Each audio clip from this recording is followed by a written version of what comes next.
In the early 1990s, the most profitable game in the world wasn't called Mario or Sonic. It was Street Fighter II. And yet, this game was born from a chain of accidents. A series of unbelievable coincidences, burned-out developers, bugs that somehow made it into the final build, a component shortage that reshuffled everything, and a creator who stumbled into the video game industry purely by chance while trying to become a journalist. All of this happened at a time when arcades were dying. This is the story of Street Fighter II, a game with a near-miraculous development that would go on to conquer the world and change the history of video games forever.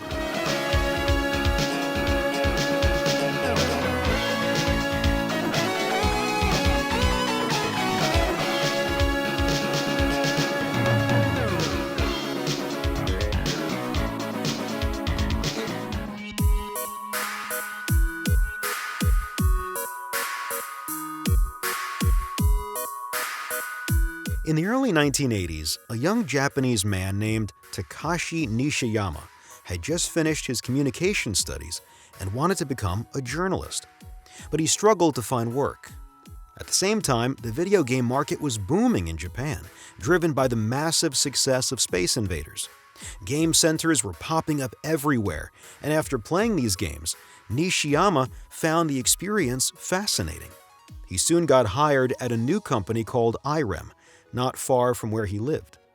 There he created his first games, some of which were well received, like the shoot-'em-up Moon Patrol.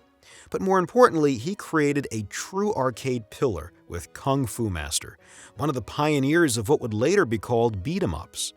The game was even adapted to the Nintendo Entertainment System by Shigeru Miyamoto and his team, who reused some of its ideas to create Super Mario Bros., like having bosses at the end of levels. Nishiyama designed the game based on his passion for martial arts, but especially on films starring Bruce Lee. It was directly inspired by the movie Game of Death, where Bruce Lee climbs a building floor by floor, facing different opponents on each level, and by Jackie Chan's film Wheels on Meals, from which it even borrowed the Japanese title Spartan X. During the game's development and before its release, one of Nishiyama's colleagues, Kenzo Sugimoto, left IREM and founded a new company called Capcom, originally named Capsule Computer, which initially supplied electronic hardware for arcade machines. After pushing hard, Sugimoto managed to recruit Nishiyama, whom he considered an excellent game designer. After creating a few arcade games with moderate success, including Trojan, a beat-em-up that featured a versus mode, something very rare at the time, Nishiyama visited arcades and noticed the same pattern everywhere: shoot-'em-ups, racing games, and a few beat-em-ups. He came to the conclusion that arcade games were starting to feel repetitive.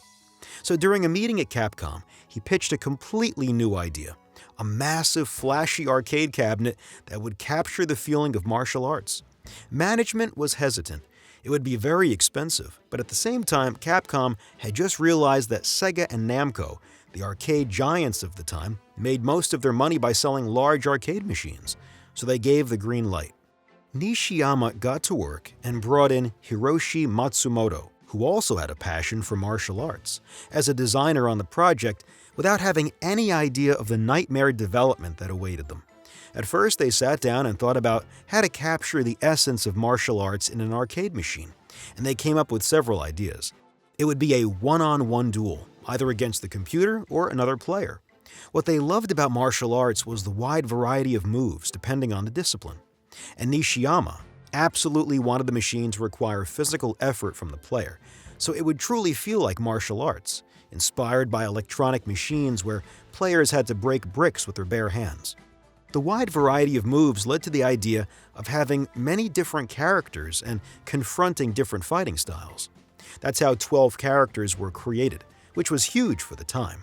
There were Ryu and Ken masters, martial arts masters trained by the same teacher, one Japanese and the other American, using a mix of judo and karate.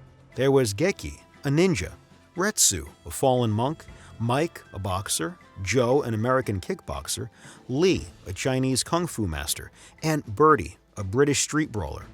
Nishiyama and Matsumoto studied many techniques from these martial arts and assigned them to the characters, exaggerating them to make them more impactful. Some were more original, like Ryu's energy projectile, the Hadouken, inspired by the Haduho, a special attack from the spaceship in Space Battleship Yamato. The game gradually took shape as a series of fights across 5 different countries, with distinct stages for each. Nishiyama decided to frame it as an ultimate world tournament to justify these confrontations, and he also created detailed profiles for each character, describing everything from their favorite food to their motivation for entering the tournament. All of this was designed to make the characters feel more real, and therefore more engaging. And for the third goal, making the player feel the same sensations as a real martial arts fight. Hiroshi Matsumoto and Takashi Nishiyama came up with the pneumatic buttons that could measure how hard you hit them. The harder you pressed, the stronger your character's attack would be.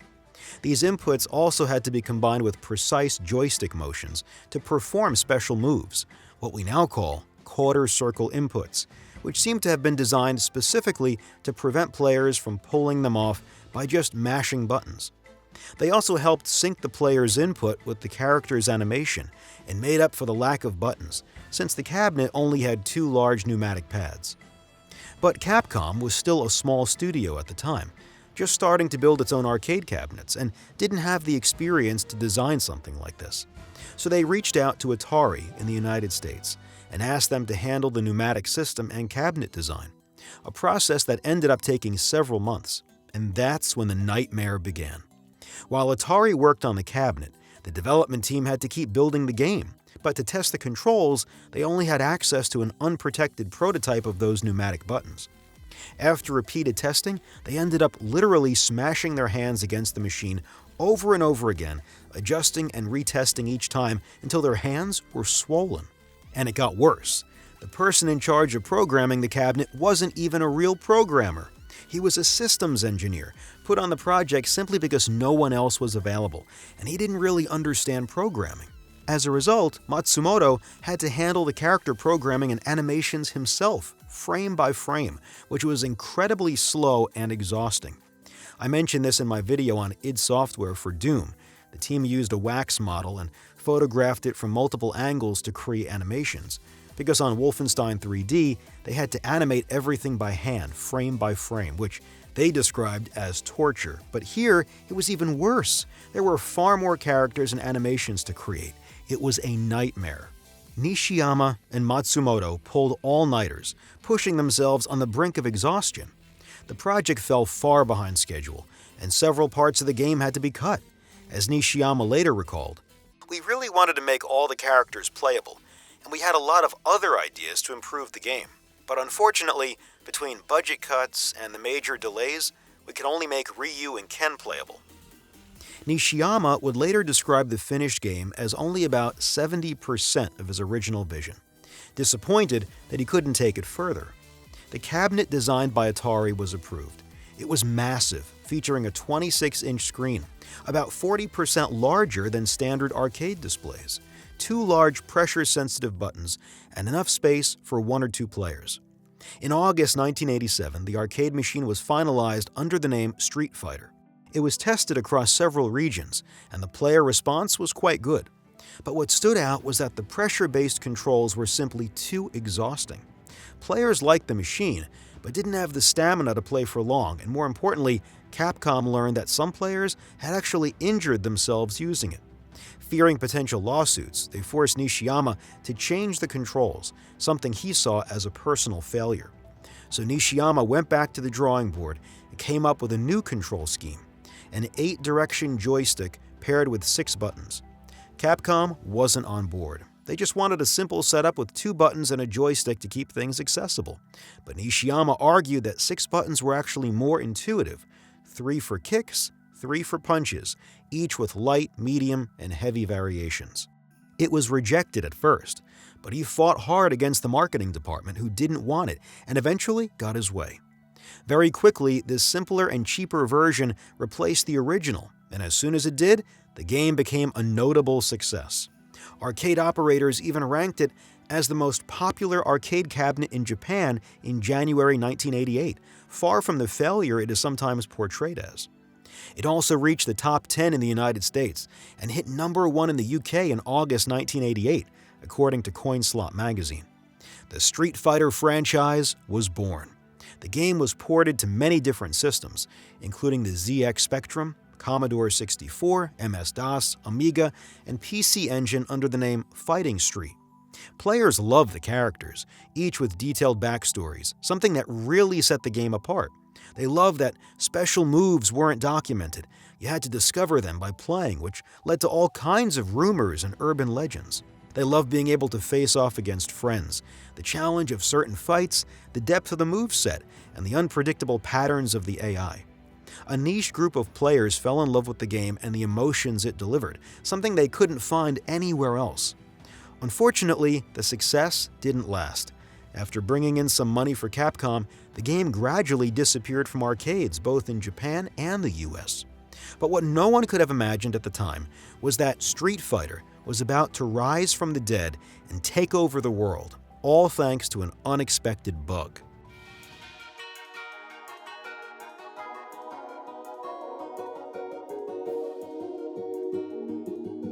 A few weeks after the release of Street Fighter in arcades, Capcom is hit by a major shakeup. Takashi Nishiyama leaves the company, taking part of his team with him, one of Capcom's core development groups. Nishiyama didn't get along with his superiors, and he had grown tired of the lack of creative freedom, as well as the tight timeline and budget constraints that prevented Street Fighter from being as deep as he wanted. Meanwhile, another company offered him an extremely attractive deal with far greater creative freedom. The company called SNK. At the time, SNK and Capcom were essentially at war. A few years earlier, Capcom had poached staff from SNK using controversial methods, which reportedly enraged SNK's president, sometimes nicknamed the Terrifying Boxer by employees. So bringing Nishiyama and part of his team over to SNK also served as a form of retaliation for what Capcom had done years prior. This departure is a major blow for Capcom. Street Fighter had been a notable success, and they wanted to produce a sequel, but much of the original team was now gone. Capcom USA pushes for it, insisting the game has strong commercial potential. Capcom Japan eventually agrees and assigns the project to Yoshiki Okamoto, known for producing 1942 and Ghouls and Ghosts. He brings in Akira Nishitani and Akira Yosuda, better known as Akiman, two developers considered somewhat eccentric within Capcom. But at that time, a shortage of electronic components is affecting the video game industry. Using this as an excuse, Nishitani and Akiman deliberately steer away from making a true sequel since they weren't that interested in Street Fighter. Instead, inspired by the massive arcade success of Double Dragon, they develop a beat-em-up, which they present at trade shows under the name Street Fighter 1989. However, attendees quickly point out that it has nothing in common with the original Street Fighter. The team had assumed the first game had been forgotten, but that wasn't the case. At the same time, Capcom begins receiving letters from fans of the original game, letters that came from many different countries. Fearing disappointment, they ultimately renamed the project Final Fight. Released in 1989, it becomes a massive hit, one of Capcom's biggest arcade successes. But even after Final Fight, players are still asking for a true sequel to Street Fighter. Capcom USA once again pressures Capcom Japan, and this time the project is clearly defined from the start: Street Fighter II. Okamoto steps in more firmly, closely overseeing Nishitani and Akiman, to ensure they actually deliver a real sequel. But by then, conditions have changed dramatically. Thanks to the success of Final Fight, Capcom now has far more resources to allocate to the project. In a twist of fate, without Final Fight, this sequel would likely never have become what it did. Nishitani and Akiman launch into an unusually ambitious development. At a time when most game teams consist of 7 or 8 people, nearly 40 developers end up working on Street Fighter II. As associate producer Noritaka Funamizu recalls, Akiman and Nishitani were in charge of character design and game design, two undeniably crazy individuals. They kept expanding the project until it became massive. It was the biggest development we had ever done at the time, with around 20 designers just working on characters. It was enormous, and since the project took much longer than expected, people were saying that if Street Fighter II failed, Capcom would go under. Akamoto agrees to provide the resources, but Nishitani and Akiman don't fully grasp the stakes. When designing characters and moves, their main goal is simply to create things they find fun. That's how they come up with Dalsim, an Indian fighter inspired by fakirs and Hindu yogis, pushing the stereotype to the extreme with yoga poses and stretchy limbs. They continue creating characters one after another, inspired by Harmageddon, Genma Wars. They design a Chinese female fighter who then evolves into a kung fu expert, Chun-Li. Then come an American Air Force stereotype from the 1980s, who becomes Guile, a man raised by animals named Anabibi, who eventually turns into the Brazilian jungle beast Blanca, a Soviet Greco-Roman wrestler initially named Vodka Garbovsky, later renamed Zangief, and a sumo wrestler representing Japan, first simply called Sumo before becoming Honda.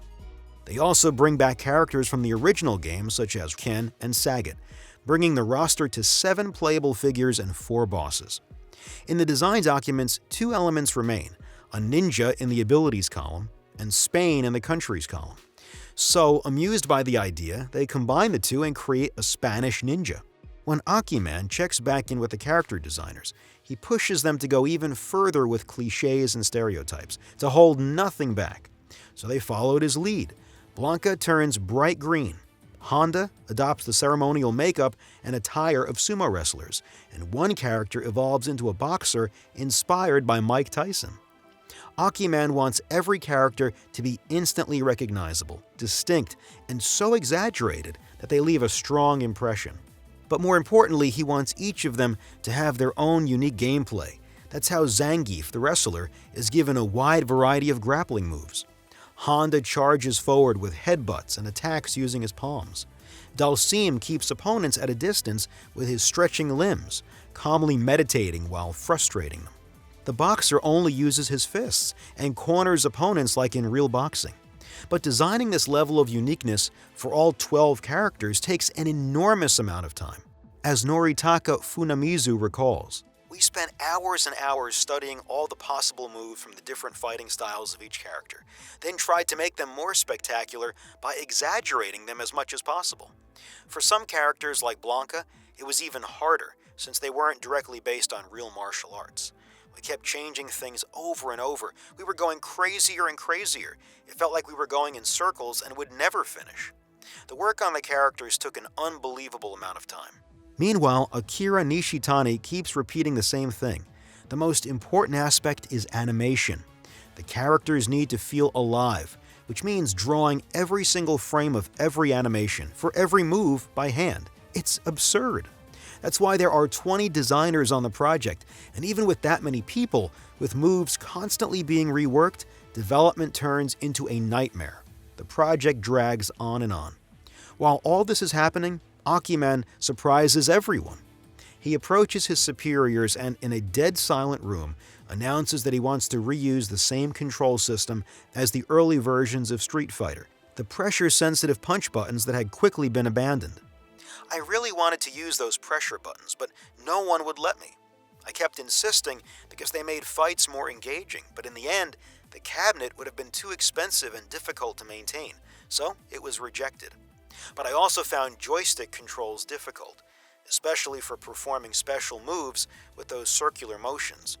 So I came up with 2 new ways to execute moves, tapping and charging."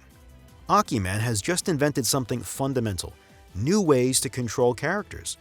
Some fighters, like Guile or Honda, won't rely solely on precise joystick motions like quarter circles, but instead on holding a direction for a short time before releasing it in the opposite direction. These are what we now call charge characters. He also introduces moves that are triggered simply by pressing a button very rapidly, known as tapping. What's particularly clever is how all of this ties into each character's identity. Motion-based characters, those requiring precise joystick inputs, represent the discipline, rigor, and precision of martial arts, just like Takashi Nishiyama had envisioned in Street Fighter. This fits characters like Sagat or Ken perfectly. Charge characters, on the other hand, are more defensive, focused on preparation and space control, embodying patience and discipline, which suits Honda, the sumo wrestler, or Guile, the American soldier. And tapping-based characters with their more rhythmic and instinctive gameplay represent raw power and speed, perfectly fitting a wild beast like Blanca. But then, another twist of fate occurs, one that would change the history of video games. As Funamizu recalls, "While I was doing a bug check in the car bonus stage, something strange happened. After landing a hit, I quickly pressed the light punch button and realized you could chain 2 attacks together. That wasn't supposed to be possible, so it was a bug. Since I wasn't used to it, the timing was very hard to reproduce. I showed it to the others, we talked about it, and we thought it was incredible. We started testing combos, and they were extremely difficult to perform, but they added depth, so we decided to keep them in the game, thinking very few players would actually be able to pull them off. We never imagined this decision would change everything." One of the greatest revolutions in fighting games had just happened by pure accident. What would later be known as combos. From that point on, the project evolves yet again. The team now has to make sure these combos don't break the game across all characters, which ends up creating dozens of bugs. Developers later describe it as the buggiest game in Capcom's history. Combos add an entirely new massive layer of work. Months go by. The project is now over a year behind schedule, and yet ever since discovering combos, the developers spend entire nights just playing the game. As Akira Yasuda remembers with nostalgia, "We spent night after night playing in 2-player mode, sometimes going over 100 matches in a row. It was insane. Everyone would gather at the office, and we'd hold tournaments. It was incredible. We just couldn't stop playing. It's the only time in my life I've seen something like that. We had fallen in love with our own game." Meanwhile, one person brings a whole new dimension to the game, a young composer named Yoko Shimomura. At the time, she's struggling with depression. She goes home crying every evening, unable to hold it together even on public transport. She feels incompetent, convinced she can't do her job properly. One night she decides, "Tomorrow, I'm going to quit." But by sheer coincidence, there's no composer available for Street Fighter II. So the very next day, she's asked to work on the game's music. She can't really refuse, there's no one else to take her place. Reluctantly, she starts working. Then something shifts. As she looks at the game's visuals, its characters and stages, she suddenly feels inspired. She loves how unapologetically cliché everything is. It makes her laugh a lot. The lighthearted tone of the game begins to lift her spirits, and she starts to feel much better as the days pass by. So she decides to lean into it, composing highly caricatural themes to match the tone of the game. Drawing from the different countries represented, she creates simple, catchy melodies, almost like national anthems, which fits perfectly with a game where fights take place all around the world. Her compositions often carry a heroic, slightly epic feel, supporting the intensity of the battles. For the first time, Shimomura feels proud of her work. She senses there's something special about these tracks, without realizing that decades later, they would be listened to tens of millions of times, and that she would perform them in concerts herself. On February 14, 1991, Street Fighter II, The World Warrior is finally complete. After an intense final crunch period lasting several weeks, spent testing every possible combo across every character to eliminate as many bugs as possible. Akiman recalls developers breaking down in tears, collapsing from exhaustion at their desks after countless sleepless nights. Some later describe it as the adventure of a lifetime. They don't have much confidence in the game. They're convinced it won't succeed in Japan. They understand that the core appeal lies in fighting other players, but at the time, playing against strangers in arcades isn't really part of Japanese culture. So they hope the game will succeed internationally, because otherwise, it could be a major failure for Capcom. In fact, Capcom is so unsure about the Japanese market that they make an unusual decision to release the game simultaneously in Japan and overseas. But just before release, Capcom USA reviews the game and starts to panic. The boxer character is named Mike Bison, clearly inspired by Mike Tyson, which could lead to serious legal trouble. In a rush, they swap character names to obscure the reference. In the international version, Mike Bison becomes Balrog. Balrog becomes Vega, and Vega becomes Bison, creating decades of confusion. After 2.5 years of development, an eternity at the time, Street Fighter II is finally released in arcades, a game that, in many ways, should never have existed. Everything about its creation feels almost miraculous. Street Fighter was created by someone who originally wanted to become a journalist but couldn't find work. The 6-button control scheme was invented as a replacement for abandoned pressure-sensitive buttons. The war between Capcom and SNK led to Nishiyama's departure, which brought Akiman and Nishitani onto the project. Final Fight came out of a component shortage and allowed Capcom to invest far more money into the sequel. The combo system came from a bug. The music was composed by someone who was on the verge of quitting the industry altogether. All of these unlikely circumstances came together to create a truly unique game, a game that players would finally discover on March 7, 1991. The development team rushes into Japanese arcades, hoping to see players gathered around the machines, but their doubts quickly prove justified. The launch of Street Fighter II in Japan is far from drawing crowds. Most cabinets are empty or have just a single player. It's the same story in the United States. Early market tests are underwhelming, and Capcom starts to worry. There's nothing surprising about it. At the time, the Super Nintendo Entertainment System has just launched in Japan to massive success. Outside Japan, Super Mario Bros. 3 is breaking every sales record. Arcade gaming is widely seen as a dying market, with revenues steadily declining as home consoles take over. Some game magazines have even dropped their arcade sections entirely. The first real spark of success for Street Fighter II comes from the United Kingdom and France. It sounds almost unreal, but French magazine Tilt reports that the original Street Fighter was such a major success in France that it was still present in arcades 3 years after release. The one-on-one fighting culture had taken hold particularly well there. So when Street Fighter II arrives, it's an immediate hit. The same thing happens in the UK and in Spain.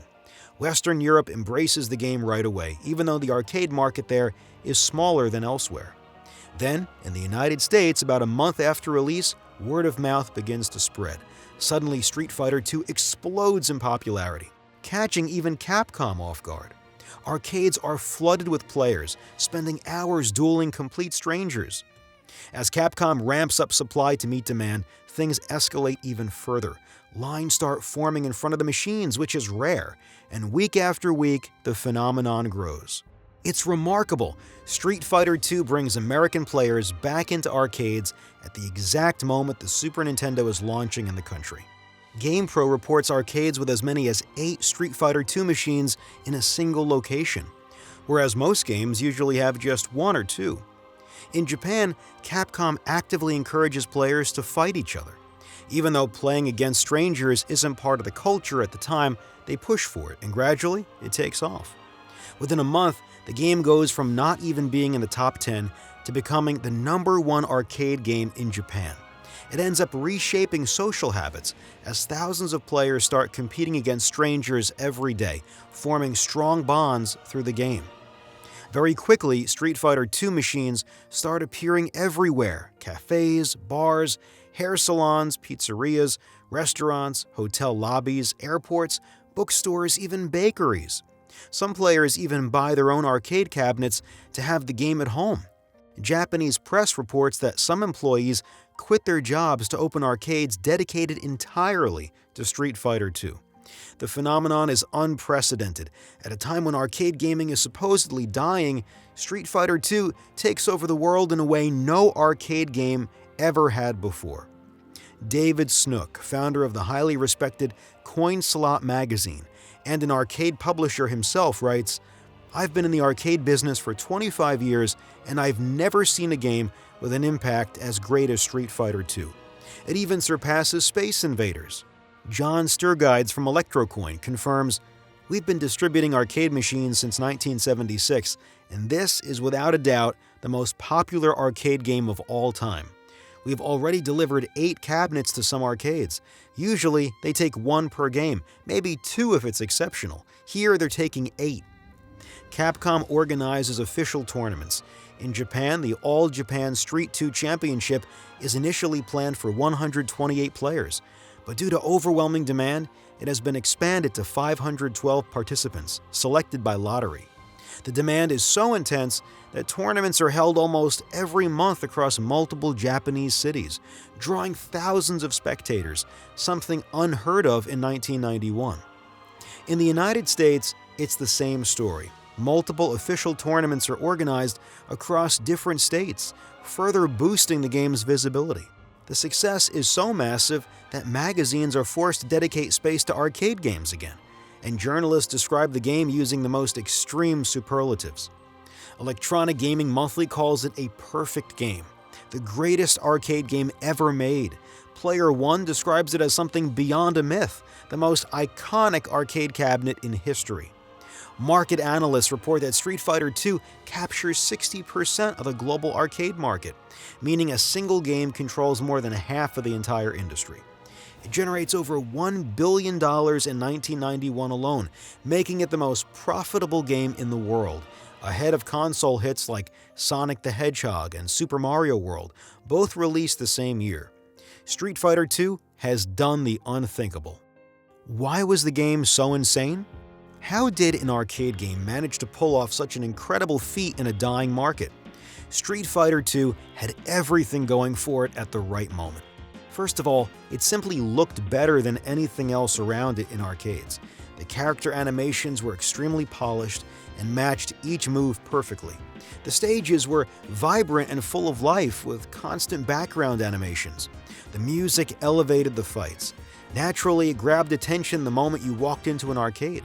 The characters themselves were just as appealing. Each one had their own identity, their own theme, expressive animations, and that fully embraced, over-the-top use of cliches made them instantly memorable and likable. And what truly complements all of this is what happens once the player actually steps up to the machine. The game is incredibly easy to pick up. The joystick and 6-button layout are brilliantly designed. Any player can immediately understand the basics. Light attacks come out quickly. Heavy attacks are slower. Power is balanced by speed and range. Every move has a different impact, reinforced visually through animation. Very quickly, it becomes fun to react to what's happening during the fight, choosing the right move at the right time. That's the foundation of the game. But where Street Fighter II truly shines is that behind this accessibility lies an incredible level of depth for its time. There are combos layered on top of the basics, difficult to execute but extremely rewarding. There are cancels, allowing you to interrupt a move into a special attack. There's stun, when a character takes too many hits in a row, encouraging risk-taking. There's a big list of moves, each more or less suited to different situations. And beyond that, there are deeper systems, space control, matchup dynamics where some characters perform better against others, timer management. Players constantly feel like they're improving fight after fight, which naturally encourages them to come back. What's especially intriguing for new players is that all of this happens in a one-on-one duel. Players begin to discover reading their opponent, mind games, and the freedom to develop their own playstyle. Every player can approach the game differently. In the end, players realize that a fight in a fighting game isn't just a test of skill, it's a battle of minds. Getting inside your opponent's head, predicting their moves, conditioning them, punishing their mistakes. Matches become ego battles above all else, pushing players to constantly challenge each other, improving over time. Every fight feels different, almost like each one tells its own story. And from this emerges a strong social dimension. Street Fighter II benefits from one of the biggest strengths of fighting games. They are spectacular to watch. Two players side by side, in public, with the cabinet visible to everyone. The tension, the reactions, the trash talk, the clarity of the game with large sprites and clear life bars, all of it draws a crowd. People gather to watch, and eventually, watching makes them want to play themselves. Arcade operators told Electronic Gaming Monthly that they had never seen a game attract so many people around a single machine. This social aspect also fuels countless rumors and discussions, which only amplify the game's popularity. Players start debating which characters are stronger than others, what we now call the meta. These debates become intense, especially because certain characters are considered extremely strong, like Guile, who has nearly unavoidable sequences. Players who use them are sometimes looked down upon, while those who win with weaker characters are admired. All of this creates massive word of mouth, spreading the Street Fighter II phenomenon like a virus. It's on these 5 pillars that Street Fighter II becomes monumental. Capcom managed to create a game that is visually striking, easy to learn yet incredibly deep, in a genre that was still relatively unknown, making players more receptive to what felt like something entirely new. All of this, combined with a powerful social dimension, allowed communities to form and continuously attract more players. Street Fighter II is the perfect arcade game because it fully leverages everything that defines arcade gaming. Machines displayed in action next to each other, shared spaces filled with other players, low-cost play sessions that encourage trying new games, and custom controls designed specifically for each cabinet. The joystick and 6-button layout in particular are perfectly suited to the experience. All of these arcade-specific elements are used to their full potential by Street Fighter II.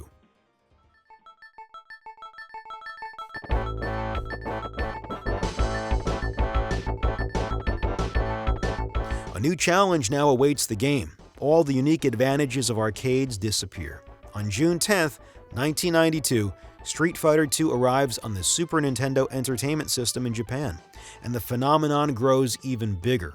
Lines start forming the day before release, stores are overwhelmed by the frenzy, and stock runs out by 10 a.m. Video game retailers report to Famitsu that it's the largest turnout they've ever seen. The launch even makes headlines on Japanese television news. As soon as the game releases in Japan, American and European stores begin importing Japanese cartridges and reselling them at outrageous prices, around $200 in the US, for example. On top of that, players need to buy an adapter or modify their console to run Japanese games. Despite this, retailers keep selling out. Capcom quickly moves to release the game in the United States just a month after Japan, and later in Europe. Everywhere it launches, it's a massive success. The game becomes so popular that it replaces Super Mario World in many Super Nintendo bundles. Magazines are flooded with letters about the game, to the point that they create entire sections dedicated to it. Electronic Gaming Monthly writes that they have never received so much mail for a single game and are completely overwhelmed. Arcade sticks are quickly released as accessories specifically for the game. A Street Fighter II storm sweeps across the home console market, reaching an even wider audience. What's even more incredible is that it achieves all of this despite being sold at an official price of $75, nearly twice the price of other SNES games at the time, roughly equivalent to $180 today. And yet, it still sells millions of copies. So why is it so expensive? Because it was the first 16-megabit cartridge on the Super Nintendo, 4 times larger than Super Mario World for comparison. Memory was extremely expensive at the time, which drove the price up significantly. But why did a 2D fighting game need such a large cartridge? Because Capcom made the bold decision to create an extremely faithful port. Everything is there: accurate visuals, customizable controls, rearranged music adapted for the console, even a handicap system to balance matches. It's an incredible achievement considering the gap between an arcade cabinet costing around $1,000 and a Super Nintendo sold for about $200. The port is so impressive that when the first images are shown, journalists don't even believe it's real. They assume they're looking at screenshots from the arcade version. So when reviewers finally get their hands on the SNES version, it receives astonishing scores. The price isn't even mentioned in reviews. It feels completely justified.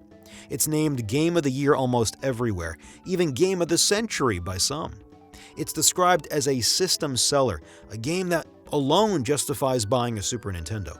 GamePro calls it the best arcade conversion ever made, with the line, "Bring this cartridge home by any means necessary." Street Fighter II is so strong that even without the advantages of arcade hardware, it remains a complete triumph.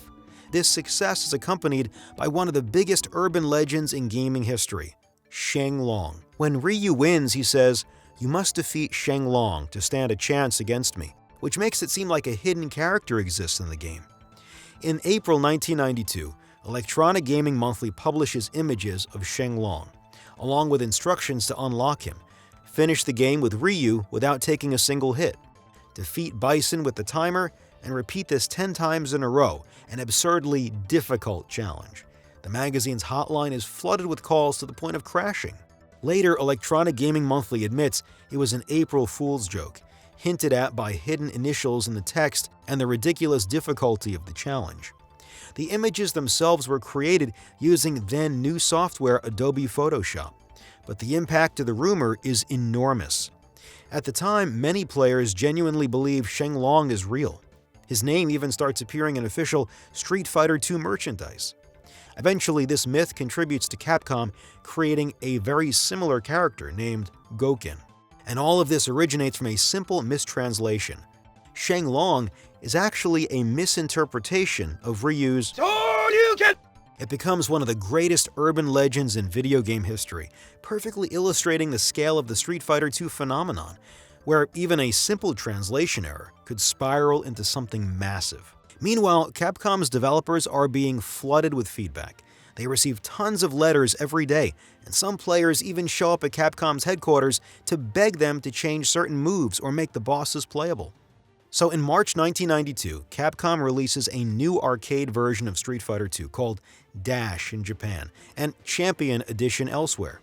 It introduces mirror matches, allows players to select the 4 boss characters as playable fighters, adds new moves that significantly alter matchups, and includes a few graphical updates. Capcom actively markets the game as a response to player demand, even using the slogan, "You asked for it."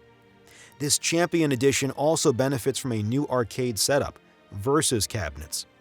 Originally, players had to sit side by side, but now, some arcades begin installing back-to-back machines, allowing players to compete without seeing each other, making matches feel less personal and more competitive. These changes further boost the game's popularity, and yet, at that very moment, something unexpected happens. Some arcades begin ordering counterfeit versions of Street Fighter II. Arcade piracy was a massive market. At the time, clones and bootlegs of popular games were everywhere.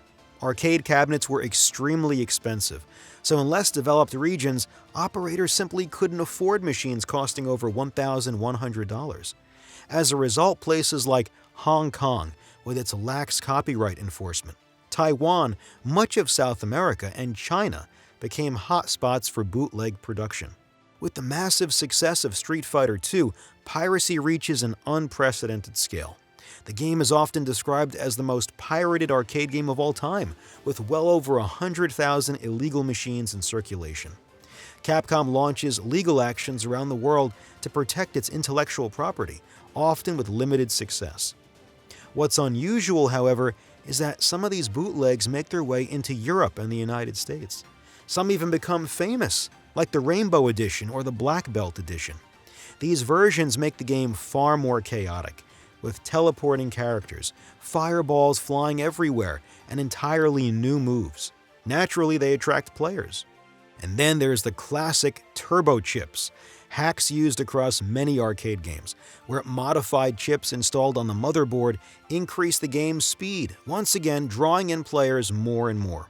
Maybe in response to this, 6 months after Champion Edition, Capcom releases Street Fighter II Turbo, Hyper Fighting, known as Dash Turbo in Japan. It's an upgrade kit for existing machines that, as the name suggests, speeds up gameplay, updates graphics, and adds several new mechanics. Ryu and Ken can now perform their Tatsumaki in the air, similar to what was seen in bootleg versions. Dalsim gains the Yoga Teleport. Honda gets a new anti-air move, the Super Sumo Smash, and many other adjustments are introduced. Soon after, this turbo version arrives on the Super Nintendo and finally on the Sega Mega Drive, under the somewhat misleading name Special Champion Edition. This simple upgrade receives incredible review scores for what is essentially an updated version of an existing game. 38 out of 40 from Electronic Gaming Monthly, 20 out of 20 from GamePro, 9 out of 10 from Edge, and 36 out of 40 from Famitsu. Sales are outstanding. It's another massive wave for Street Fighter II, even bigger than its original launch. These gameplay changes, combined with the increased speed, completely reshape the experience. Players feel like they're rediscovering the game. Matchups evolve, combos change, and the game is now seen as the ultimate version of an already incredible title. Tournaments begin to multiply all over the world.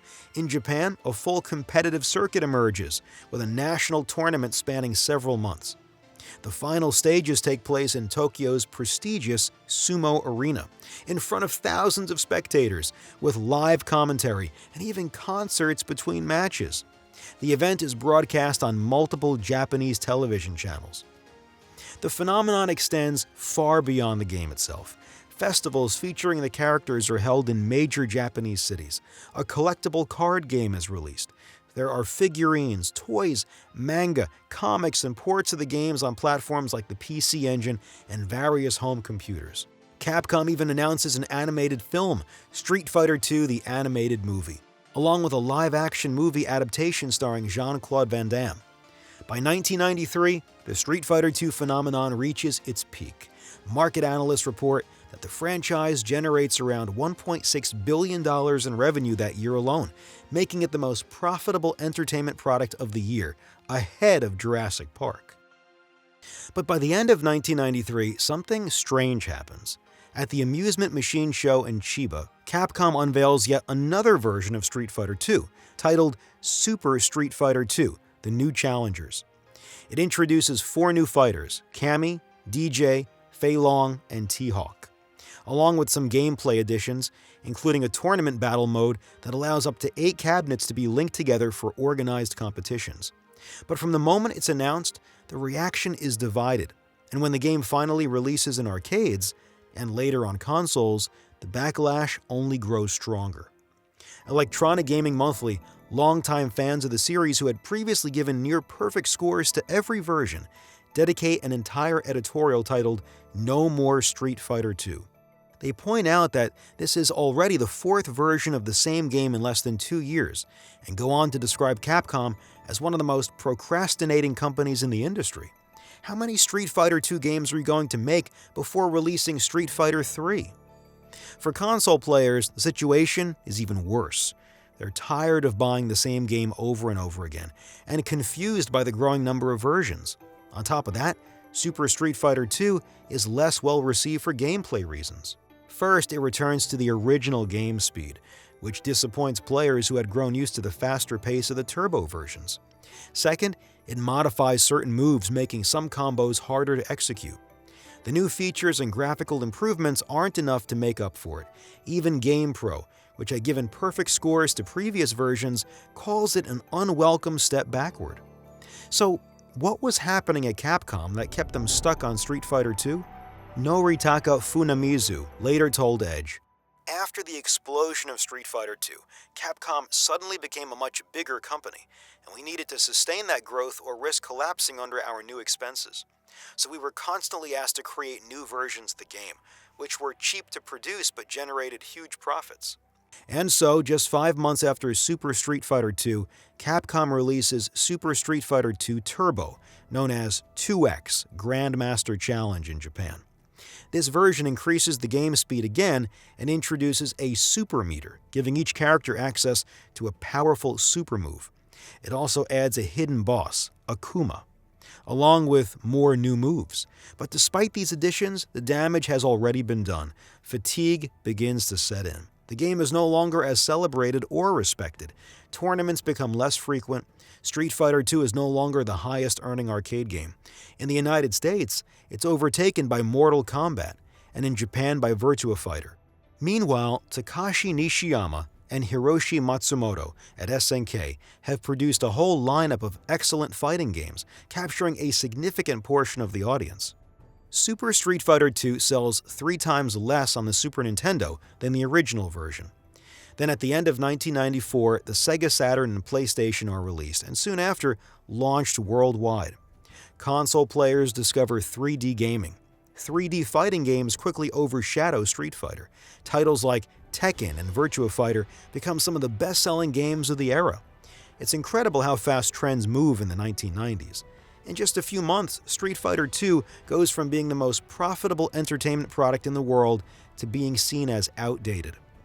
In 1995, after 5 versions of the game in less than 3 years, Capcom finally moves on from Street Fighter II with Street Fighter Alpha, known as Street Fighter Zero in Japan.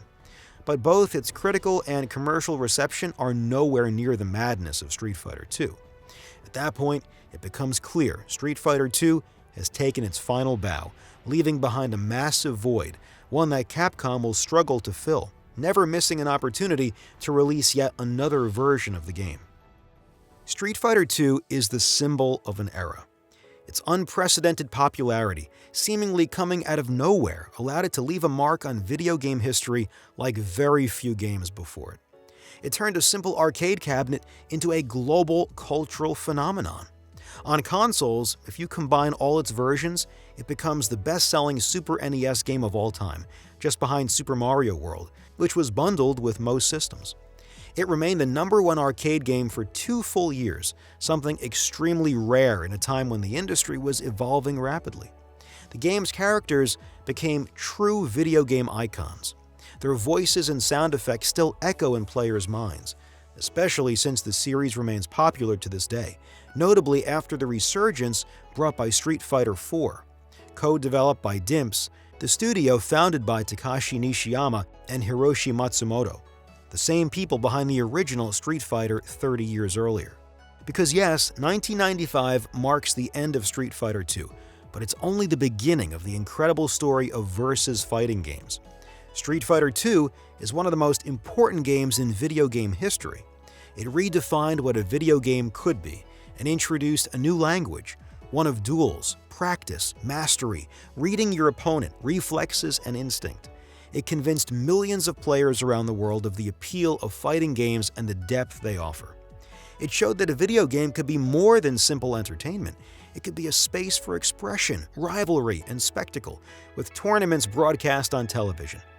It transformed gaming away from score chasing in arcades or simply reaching the end of a game at home toward continuous improvement within a deeply complex system. And it introduced a powerful social dimension that would go on to influence thousands of games. For example, id Software drew heavy inspiration from Japanese fighting games to create the deathmatch mode in Doom, which in turn would influence the entire video game industry through the success of future FPS titles. It also brought enormous financial success to Capcom, allowing the company to grow into one of the largest developers and publishers, responsible for major franchises like Resident Evil, Okami, Monster Hunter, Devil May Cry, Ace Attorney, and many others. If Capcom was so creatively ambitious in the late 90s and early 2000s, it's largely because Street Fighter II had put them in such a strong position. Even more remarkably, Street Fighter II revitalized aging arcades, dramatically increasing both attendance and the number of venues after its release. This allowed many other duel-focused games to emerge in arcades, eventually becoming successful franchises themselves. But above all, Street Fighter II achieved one of the hardest feats in video game history, introducing an entirely new genre to millions of players. A genre that, at first glance, didn't seem like it could ever appeal to such a wide audience. Learning matchups, mastering combos, understanding characters, none of that seemed accessible on such a large scale. And yet, it sparked a cultural revolution, one centered on direct competition. The versus fighting genre became a category of its own, eventually leading to the rise of competitive gaming. In fact, some of the earliest tournaments that would later become the Evolution Championship Series were played on Street Fighter II, long before the event had that name, now recognized as the largest fighting game tournament in the world. Reaching such a wide audience with such a complex genre is nothing short of a miracle. And because of that, the game delivered incredibly powerful emotions to millions of players, which is one of the greatest achievements any video game can hope for. Thank you so much for watching all the way through. I truly hope you enjoyed the video. This one meant a lot to me because I love fighting games, both playing and watching them. So I had a lot of fun telling the story of Street Fighter I and II, the games that popularized all of this, even if fighting games aren't quite as mainstream today. If you liked the video, please consider liking it, sharing it, and subscribing. It really makes a huge difference for the survival of the channel. A massive thank you to everyone supporting the channel through likes, comments, and shares. It truly means a lot to see your interest in these kinds of videos. I'll see you soon for the next video. Take care.